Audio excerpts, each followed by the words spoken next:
Hello and welcome to the Cricket Web's first podcast for the World Cup special.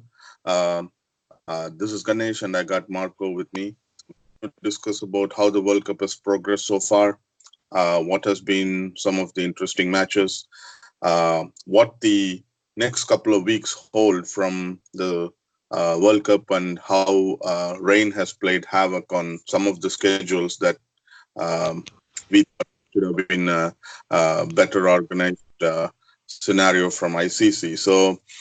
From so let me start with Marco as to what he thinks about the World Cup so far and what how he feels going in 2 weeks into the tournament and what he sees is going to pan out in the next couple of weeks. So, Marco, welcome to the podcast, and let's start. Get some of your thoughts there. Oh, well, thanks very much. I appreciate it being part of this podcast.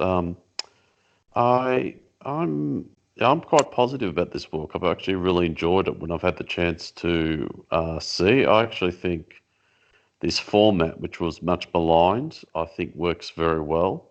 There's a lot of, I guess, I think, especially amongst cricket journalists, were bemoaning how the number of teams been cut down, and the so-called associate teams weren't there. But I think it actually works. A lot of the matches, so many more matches mean something. There's less few one-sided matches, notwithstanding that the likes of Ireland have done very well at previous World Cups, but it feels like every match, I guess you could discount Afghanistan now because they won't qualify, still has meaning, and I actually think it works pretty well um, as such. So I'm quite positive about that. And I think the tournament's been an entertaining one with several very good matches. Obviously, the rain, 3 matches washed out in 4 days, was pretty dispiriting. Sort of killed the momentum for a little while, but I think that's manageable. Especially as it late in the tournament, so it's not too decisive. And as for the how the tournament will go, it does seem there are 4 clear semi-finalist candidates. So hopefully it gets a bit, competitive towards the end, and we get some unexpected results. So it's not all plain sailing, but it does seem there are 4 sides that are well set to make the semis. Fair enough. Yeah, I think the format has been pretty much under discussion in the cloud, and I would like to echo your point as well there, where we have the 10 teams, of course, like the likes of Ireland, Scotland have done well in the past. It would have been better off as a 14-team format with the Super Sixes or the Super Eight formats, but like you mentioned, except the Afghanistan. Team. Every other match has been more or less competitive. Sri Lanka has been disappointing. Uh, Bangladesh have actually punched above their weight. West Indies have blown hot and cold. South Africa have been very disappointing, so to speak, because there was much expected of them. And like you said, the other 4 semi-finalists or other 4 teams, India, England, Australia, and New Zealand, look like they are um, peeling away from the bottom 5, and they seem to be forming their own league, and looks like they may before all the matches conclude, it looks like they may be the 4 semi-finalists. However, we got some matches coming up this week. Uh, where Australia is going to play Bangladesh in the next couple of days. New Zealand is going to play South Africa tomorrow, and I believe those 2 matches are going to decide how the fourth spot is going to be decided. Regarding the rain, I was thinking ICC should have had some vision about it, and they should have arranged for backup days or reserve days or even a reserve week. I mean, if you look at it, 20 years ago, the 1999 World Cup, they had reserve days, and a couple of games were washed out. But they still managed to get those games into the reserve days and complete the match. But in this tournament, out of 22 games, we have got 4 matches that were completely washed out. So, which is unacceptable given the fact that we have a tournament that is conducted every 4 years. So that's besides the point. There could have been more competitive games, but unfortunately, we hope the next 2 weeks will produce that competition. So I know Marco, from an Australian perspective, what do you think about Australia? How have they been faring so far in the tournament? Pretty well. I think they're very well placed for a semi-final spot.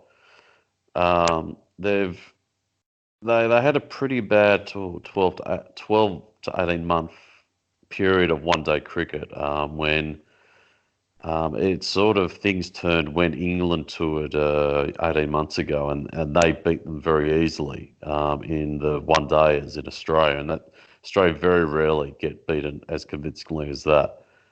Even would have had weaker teams from years gone past, and they just seem to, with Smith and Warner. So Smith lost the captaincy, as is well known, and Tim Payne took over, and I think it was pretty obvious that he wasn't the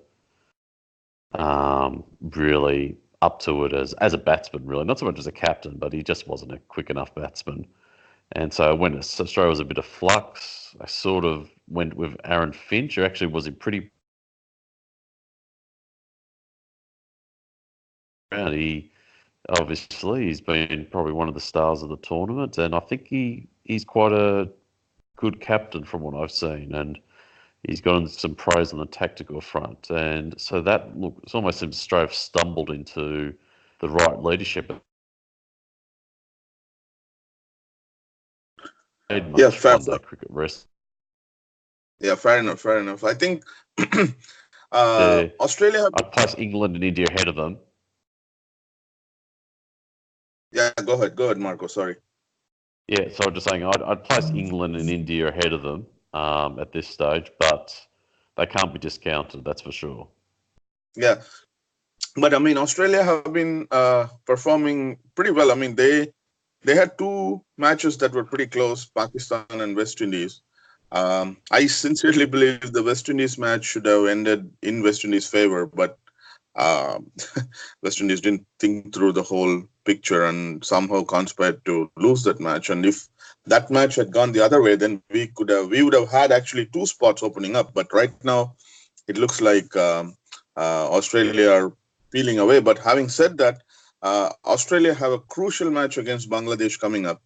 What do you reckon? Like, do you think Australia would get past them given the form Bangladesh are playing? And only Stark and Cummins are the real threat. And if you look at how Bangladesh dismantled South Africa, Rabada and Lungi and Gidi were the threats. And they kind of played them really well and went after the other bowlers.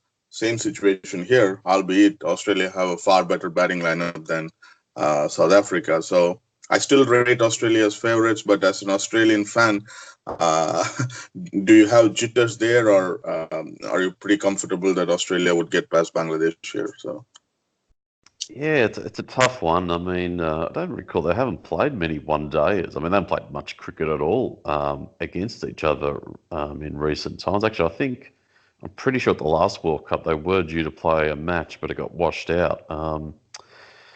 Yeah, it could be a bit of a banana, so, slipping on a banana. Just think, oh yeah, well, it's Bangladesh, Australia should win, but this Bangladesh side is made of sterner stuff. It's probably their best ever one day side, I'd say. And I know they made the quarters last time, but they're not out of the running of making the semis here. I get this will be the key match. I need to get a really big scalp. So yeah, Australia's not going perfectly by any stretch. I mean, they're relying a lot on their opening partnership. Um, and, I mean, what got them through the West Indies match was Nathan Coulter-Nile scoring 88. That was a bit of a freak innings. That was, you know, what can you say? Um, sort of one in a million shot almost. He's can be handy, but nobody thought he could score that much so quickly. So, and the middle order's been a bit iffy. There's issues whether you can play Khawaja and Sean Marsh in the same team. It does look a bit unbalanced. Glenn Maxwell They sort of sometimes don't know where to use him. Alex Carey's come on. He's been, I've persisted with him for a fair while, and he hadn't scored many runs, but he's played some good knocks. Yeah, Stoinis probably won't play again. So that's, do Mitch Marsh, can you trust him as a number six? So there's questions there. There's opportunities there for Bangladesh. I certainly wouldn't write them off.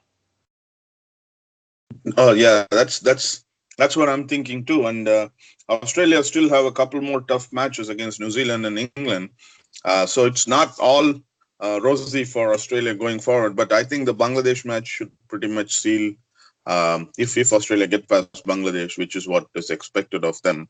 The path should be clear, and that kind of leaves the tournament with just one spot, almost five teams fighting for that one spot, which is kind of a disappointment because the later half is going to be a drag, if I may.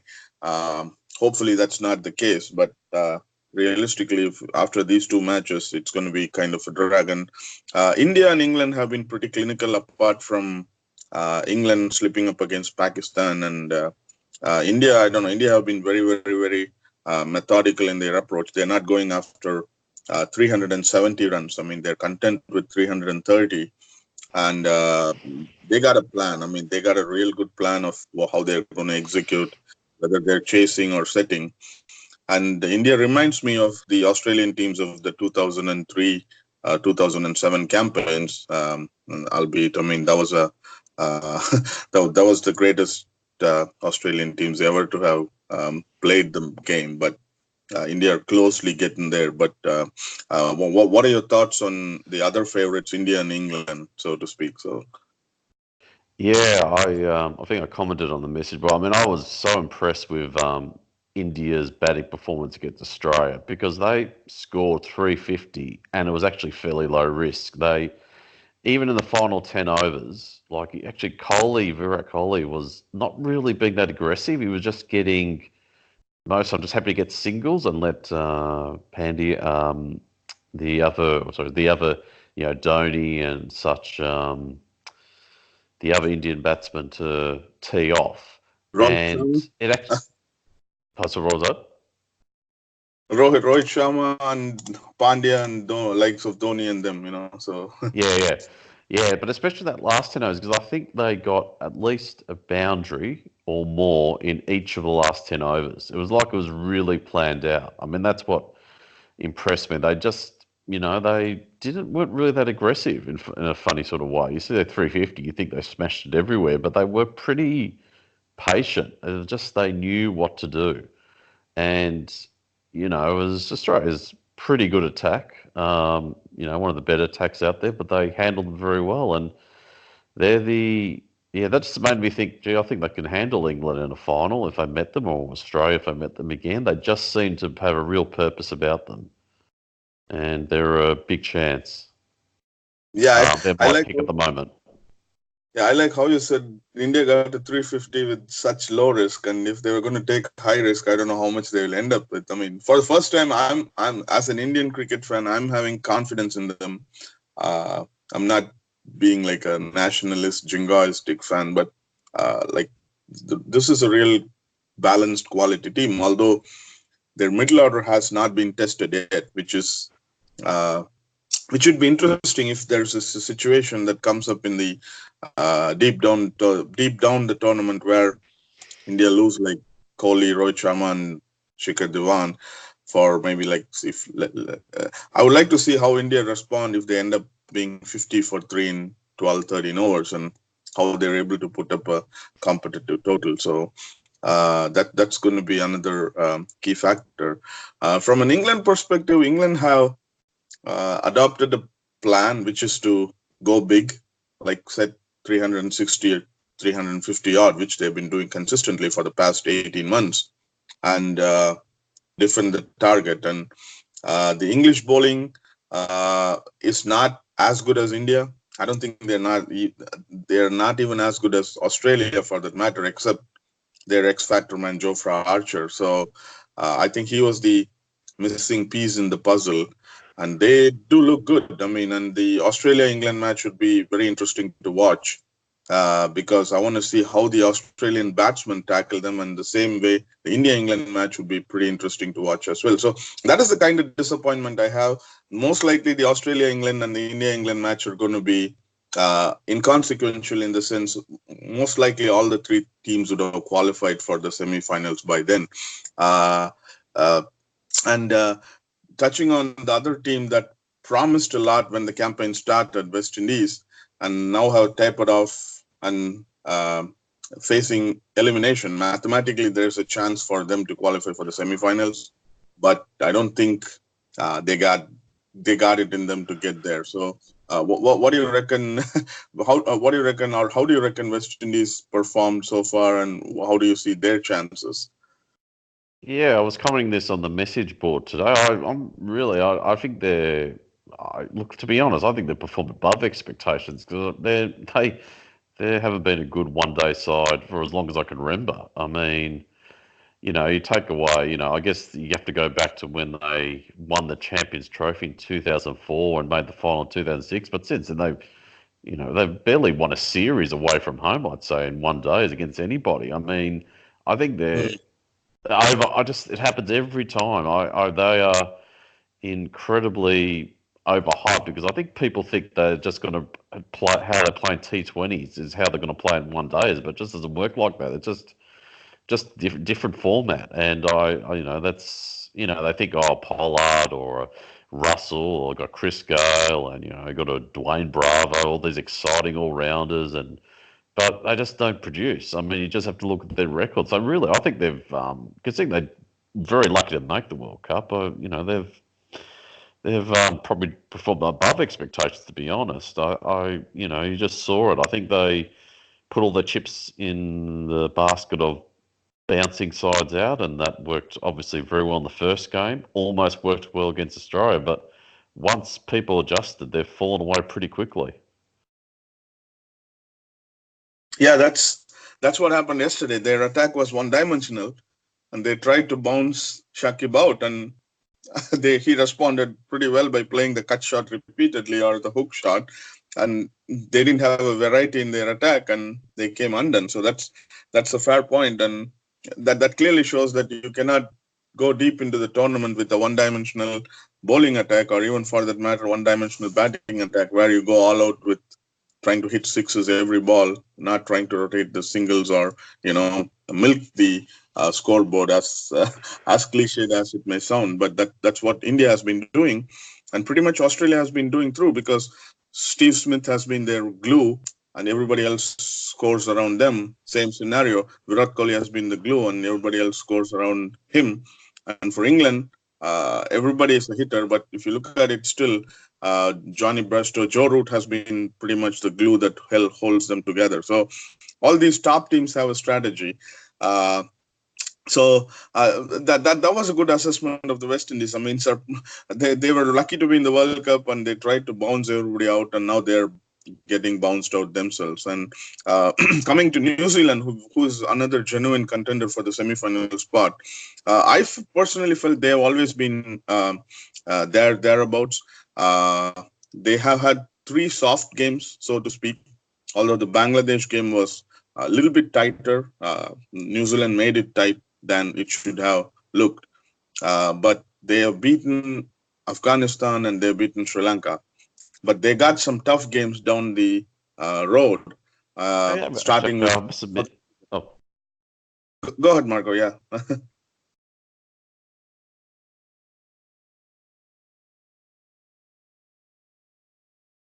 Yeah, go ahead, Marco. Are you on oh yeah, mute? sorry. No, I was tripped because I was just say I actually really seen very little of New Zealand this tournament, probably the least. So I can't really add much except they always perform well. They say I mean, they always perform well World Cups. I'm pretty sure the last time they did not make it to past the first stage was in 1987.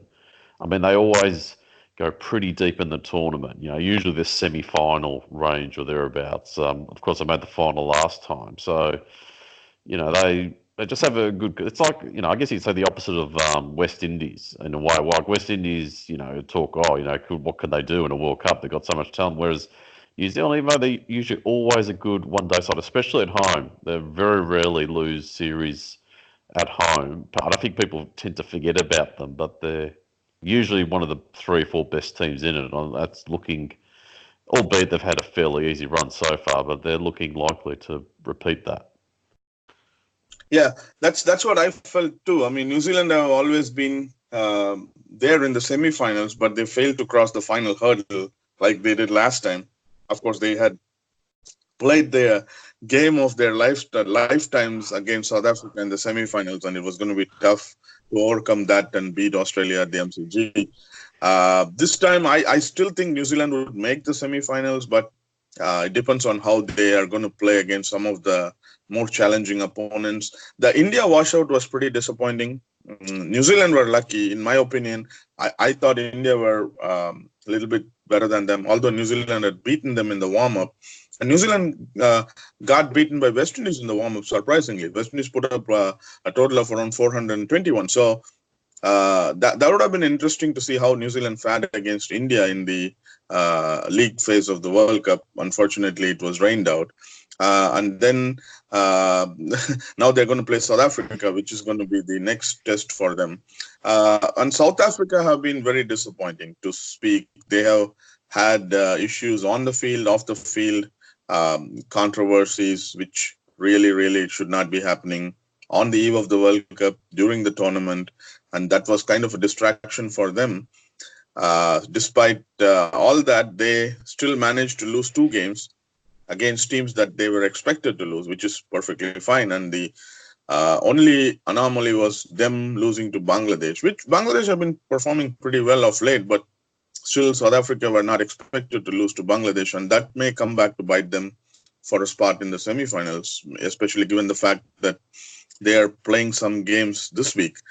What do you think of South Africa and how far they have come here? So Well, I think I commented when it had occurred. I thought it was a bad sign when they were sort of picked Dale Steyn. I just felt, a bowler, a skitty pace bowler like him, as great as he's been in his mid-30s, I just thought going to a World Cup, I mean, pace bowlers that age, they've either got to be, sort of brilliant, guilish bowlers like Richard Hadley, or tall, like still bounce it like a Courtney Walsh or a Glenn McGrath. And Stone really isn't that. And I just thought on that level it was asking a bit much. And he's had major injuries. It just reminded me a lot when South Africa picked Alan Donald for the 2003 World Cup. It just seemed it's a World Cup too far. It's almost like, they were both unlucky at the previous World Cup. They were so close to getting to the finals. Almost like, oh, let's, do it for them. But it's just too late. Their time has passed. And I yeah, think so it's proved. And that's like I said playing someone, that's like playing on emotions than form. yeah, and on the past greatness. And yeah, I mean, someone like Hashim Amla, he's looked well past his best for a couple of years now, I think, in all formats. And he's still so integral. I think I was actually listening to a podcast today, and they were saying how um, the talent pool's been reduced by all the Colpack losses. And that's probably a True. good point, that they probably need to turn over a couple more, but they didn't really have the depth. And I think that's hurt them a bit. So I didn't actually, even at the last block, I know they came within a whisker of the final, but they didn't look. I thought, geez, that's not as good as some of the South African sides of the past. I mean, I remember, from the 1990s and 2000s, they always seemed a really good side. I mean, they obviously didn't deliver to the end, but you always were, oh, well, they look such an imposing side, so many great all-rounders. But now, last few years, don't have that imposing nature of them. I guess it's showing in this World Cup. True, true. That's another. South Africa kind of played there like Pakistan, who run on emotion than on form or reality, and bringing in Dale Steyn in the squad, who kind of had to go back, and then the AB de Villiers controversy that came up. during the middle of the after the two losses they had, and that's all not good for them. But still, I don't think they're still yet out of it. So if South Africa could string together a couple of good performances, they're playing New Zealand, and I believe they will still beat Pakistan and New Zealand, and then that leaves them uh, with their last match against Australia, which could be interesting. If Australia, even though Australia could still beat Bangladesh, and assuming they don't beat England or New Zealand, then Australia and South Africa could be playing pretty much a straight knockout. So for one, I mean, I'm praying that happens, because we want to have some matches that need some excitement in this tournament. So far, we have not had one match that is like say the 1999 semifinals or the 2015 semifinals, or even if you remember the 1996 semifinals between West Indies and Australia. So those were all nail biters. So we have not had such an impact game so far. India Pakistan was hyped up, but we always knew that that was going to fizzle out at the end. That leaves us with Pakistan and Sri Lanka to talk. Sri Lanka have been pretty inconsistent. I don't know. I mean, I don't know if you saw much of Sri Lanka there, but they are just there to make up numbers, as far as I'm concerned.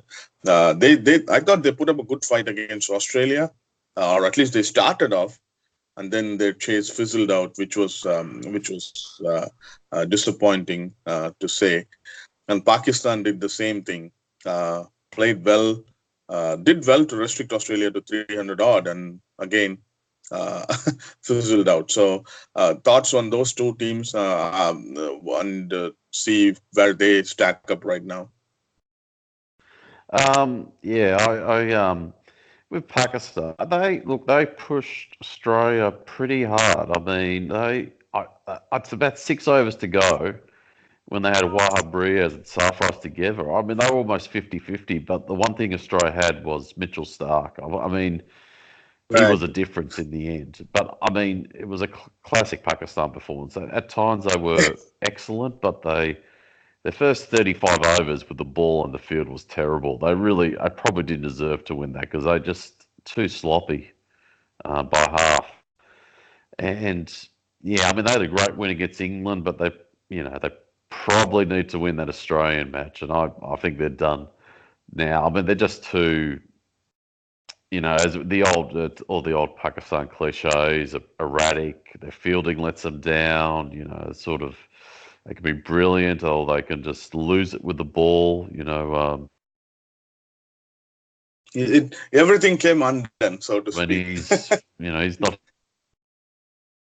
Yeah, the playing for Pakistan West Pakistan Indies. in the 1990s. I think I heard that somewhere. I can't check it, but that's yeah, and he's not having a great tournament. I mean that's probably missed him. And yeah, as for Sri Lanka, they've yeah, I saw a bit of their Afghanistan game, and yeah, I mean, I know they won it, but they had a terrible collapse about midway through the innings, and they were against a more even half season side, probably any other side in this tournament that they would have lost that because they just lost about 5 wickets in no time when they were set, and I think that just sums up where they are as a one-day side. I mean, I don't think even Sri Lankan fans were hoping too much. And I guess they got the Afghanistan. They got a couple of no results. And it's probably about as good as it gets for them, I'd say, this tournament.